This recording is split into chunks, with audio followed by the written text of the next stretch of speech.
Hey there, everyone. Mike Meeback with KTVU Fox 2 out in the San Francisco Bay Area. Drone delivery and pandemic, right? The two just kind of go hand in hand, you would think. So let's dive right into this topic with the founder and CEO of a company called Dive Deliveries, Stan Klebner. Stan, thanks for being with us. Absolutely. Glad to be here. Thank you, Mike. All right, Dive Delivery. Where did this come from? Was this during the pandemic you created it, or was this prior to the pandemic? Well, prior to the pandemic, I actually thought, you know, this is a great time to explore drone delivery, basically. And then, the pandemic happened, and I fly drones. I've been flying them commercially since 2017. And once the pandemic happened, and, the first week I played video games and thought everything was going to blow over soon.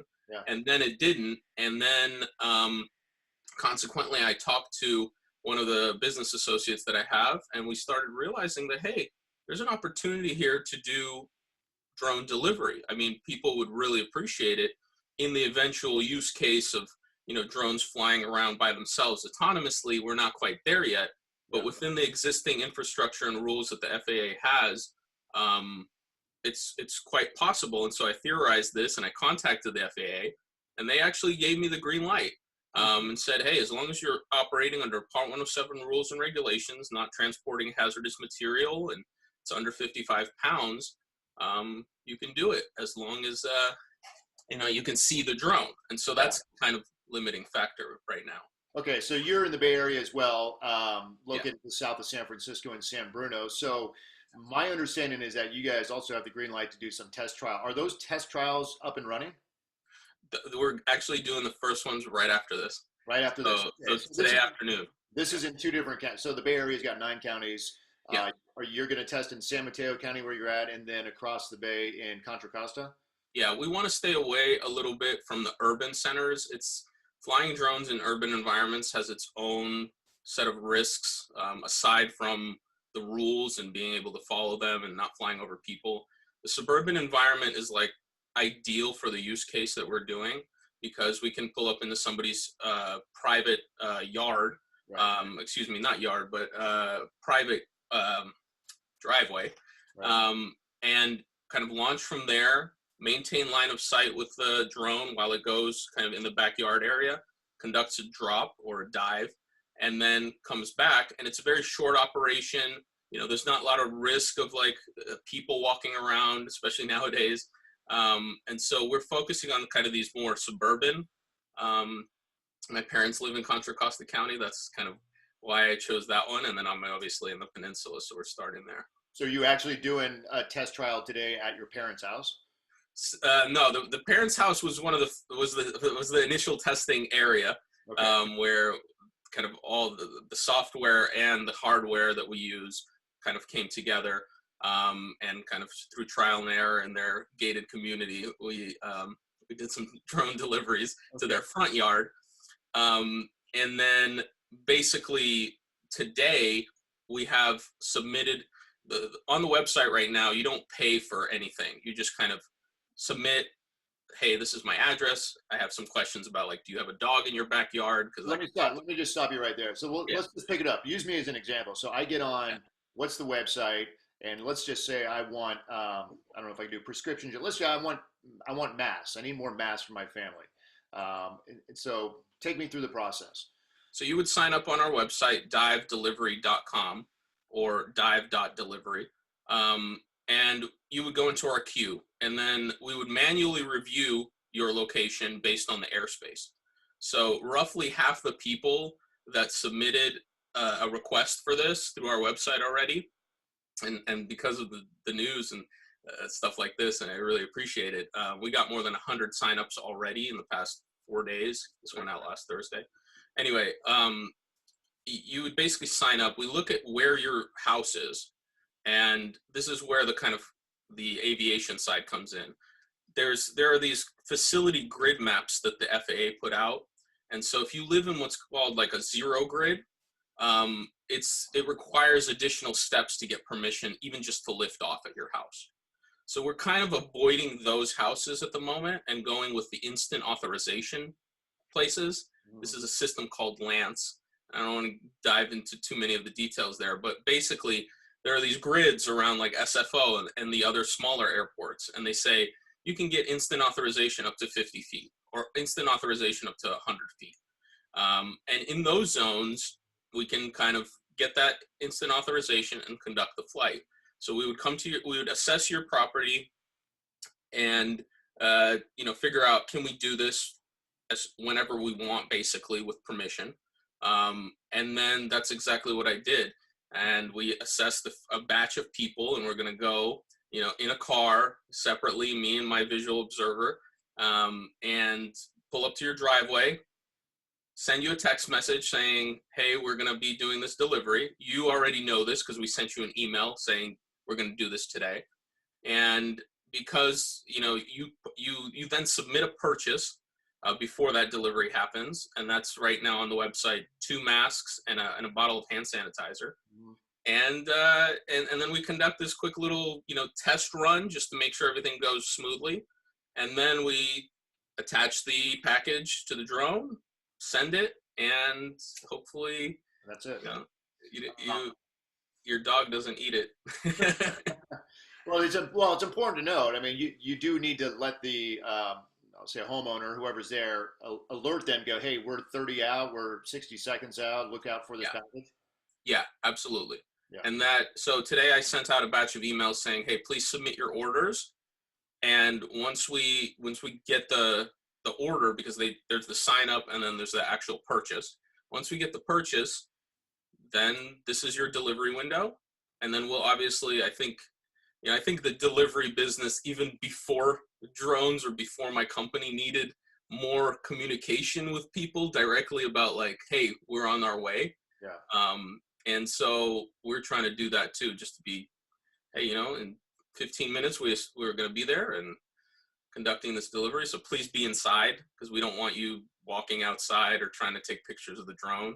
And then we'll send you a text message saying that, that it's there and thank you. And that's the plan. So what about the merchandise? I mean, how do you get your hands in the merchandise in the box? Where are you getting it? We're getting this basically from one medical supply place. My father-in-law is a dentist. So basically getting the hand sanitizer there. And then we sourced KN95 masks from a distributor in Los Angeles. So that's what you're starting with. Just, when you do these test trials, you're starting strictly with a very limited amount of merchandise. Yeah. You're going to do sanitizer. Yeah. Anything else? This is what we're starting with. I mean, given the drones that we're using, they're pretty off the shelf. You can see it. They're using kind of that one over that white one. And they're very limited in how much they can carry. Yeah. Their original design wasn't for carrying things. And so masks and really lightweight items are really ideal. So I've seen Alphabet's Wing, do a lot of work, I think, out in the state of Virginia. I think UPS is dabbled a little bit. The future of this, obviously you believe in it. You've started a company, you're working in it. Does this have legs even after a pandemic? I'm excited about getting the idea in people's minds that drones are and can be used for good. There's lots of efforts inside the drone communities to kind of promote all the good use cases. I don't know if they've necessarily penetrated the public mindset in a positive way. I think the people that have heard about the positive use cases, they obviously see the benefits. And then the people that think, there's drones out there yelling at me, telling me to, stay away, and the more militarized police use cases are, while good, I think it's important for the public to really kind of get the good use cases, and being able to get something in a contactless way in your backyard that's really kind of unobtrusive is the future. How quickly that future materializes, that's a lot up to the FAA and obviously the bigger companies that are doing this stuff. It's exciting, and their trials are those long distance beyond visual line of sight trials. But if I can get people, in suburban neighborhoods getting familiar with the idea, I think that's kind of like, that's just a good thing to do in general. Yeah, you mentioned the FAA gave you the green light. I mean, what was the length of time between you actually asking them if you can do this and them saying yes? It was actually rather quickly, because what I originally did was Solano County had the mask order, and they said this was like I think in March, and then I read about it, basically saying that you can't go outside without a mask, Mm, and I thought to myself, this is kind of the beginning of the idea. Well, how are you gonna? What if you don't have a mask? You basically can't go outside to get a mask, I get it. Yeah. and they're sold out on Amazon and things like that. So how are you going to get this? And so I reached out, and the FAA has this emergency use case that says, submit this emergency use case for authorization to fly, and we'll review it very quickly. And so I did that, and then they got back to me, and they're like, your situation isn't quite an emergency. I thought that, hey, this is, we're in a national emergency. Right. They're like, we need more like, hey, there's a gunman somewhere and we need eyes on him and something like that emergency. And so I was like, okay. And then I got an email right after that saying, but if you're trying to do this, you can do this. And I was like, what do you mean? Well, under the existing rules, you can do this. And that I took as the green light. And I kind of confirmed that over a few emails just to be like, are you sure you're saying this? And my contact confirmed it. And so I'm Yeah. taking that as the green light. Yeah. Yeah. Well, it says a lot if they are doing that. The Yeah. FAA. DoorDash drivers and so forth. Do you think that they're all going to be replaced down the road? You mean by like autonomous robots doing all this stuff? Exactly. The one thing that I like about what Dive is doing is that you actually need a person involved. Again, I've been flying drones with autonomous missions, mostly at construction companies, since 2017. 99% of the time, the human isn't required. I set everything up, you do everything, you run your automated mission, and everything is smooth. But that 1% of time, even if that person isn't necessarily there, which again the law requires right now, but in the future maybe we're connecting over 4G with these drones. Yeah. There should be some element of a human involved, because until the until the technology is just so, and it's very safe, don't get me wrong, but I like the fact that we're basically, when we need to expand, we're going to need humans. And I don't know, 100 years from now, maybe we'll have like a Star Wars replicator where we can just tell it what to make. But until then, having the human involved, I think, is important. Well, I think you're onto something in that drone delivery service during these emergencies are crucial. I mean, I think not just the pandemic, but I'm thinking we're now entering hurricane season. Think of all the hurricanes we've had. Think of the people who are stranded in Houston who couldn't get out of their neighborhoods for days, to get supplies and foods. Yeah. And that's another opportunity where Dive Delivery, what other companies are out there, can deliver and come through at a time of need, at a time of emergency in our country. Yeah. I mean, it really comes down to a lot of people in the drone industry are excited about the beyond visual line of sight. I mean, that's kind of the use case they're working. If you're limited to the sight of the operator, you're kind of limited to this like zone. And if there's like a building in between his line of sight and the drone, then then it's problematic. The exciting thing is this beyond visual line of sight, and more companies, obviously the bigger companies, the Amazons and the Googles, have been working on this, and they're proving out safety use cases. Mhm. And as those, and I'm going to start now doing in suburbs, kind of small residential stuff. So as the safety use cases build up, I think the technology will get better to do the beyond visual line of sight, and people will get more familiar with it.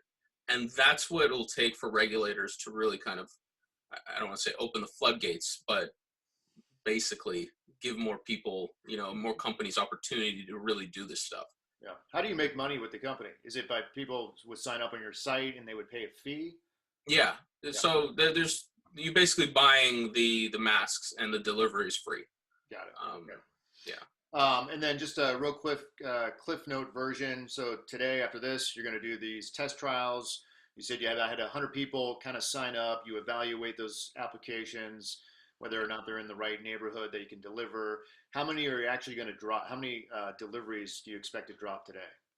Today we're going to do roughly, I believe we had 8 people sign up in the morning, Hmm. or submit their orders, better yet.